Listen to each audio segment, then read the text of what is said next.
नमस्कार, मी मोहिनी सोनार. आपण पाहताय TV9 मराठी. बुलेटिनच्या सुरुवातीलाच एक ब्रेकिंग न्यूज समोर येते. वाल्मिक कराडच्या पत्नीला सीआयडी पथकाने आता चौकशीसाठी बोलावल्याचं कळतंय. वाल्मिक कराड हा मात्र फरार आहे, तर त्याच्या शोधासाठी आता पत्नीकडे सीआयडी विचारपूस करत असल्याचं कळतंय. पत्नीला सीआयडी पोलिसांनी बीड शहर पोलीस ठाण्यामध्ये चौकशीसाठी बोलावलंय. अधिकची माहिती जाणून घेऊयात आमचे प्रतिनिधी महेंद्र मुधोळकर यांच्याकडून. महेंद्र, काय सांगाल? वाल्मिक कराड यांच्या पत्नीची चौकशी सध्या होत असल्याची माहिती आहे. मोहिनी, खरं बघितलं तर या संतोष देशमुख हत्या प्रकरणाला आज 18 दिवस पूर्ण होत आहेत. मात्र यातले 3 आरोपी जे आहेत अद्याप फरार आहेत आणि सीआयडीचे जे पथक आहे 2 दिवसापासून बीड जिल्ह्यात तळ ठोकून आहे. छोट्या मोठ्या लोकांकडनं जाऊन ते चौकशी करतायत. त्याच्यातला जो गुंता आहे तो बाहेर काढण्याचा सध्या तरी प्रयत्न सुरू आहे.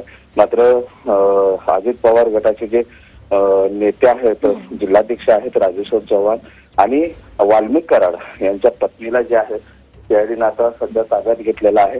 त्यांची चौकशी जी आहे ते सध्या सुरू आहे.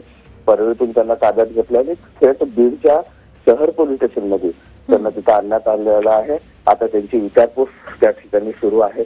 त्यांच्यासोबत कुणाचे कॉल झाले होते का किंवा यांचा कुणासोबत संपर्क झाला होता का, या पद्धतीची जी चौकशी आहे ते सध्या सुरू होताना पाहायला मिळते. नक्कीच महेंद्र, या संदर्भातले अपडेट्स तुमच्याकडून जाणून घेत राहणार आहोत. तुर्तास धन्यवाद दिलेल्या सविस्तर माहितीसाठी.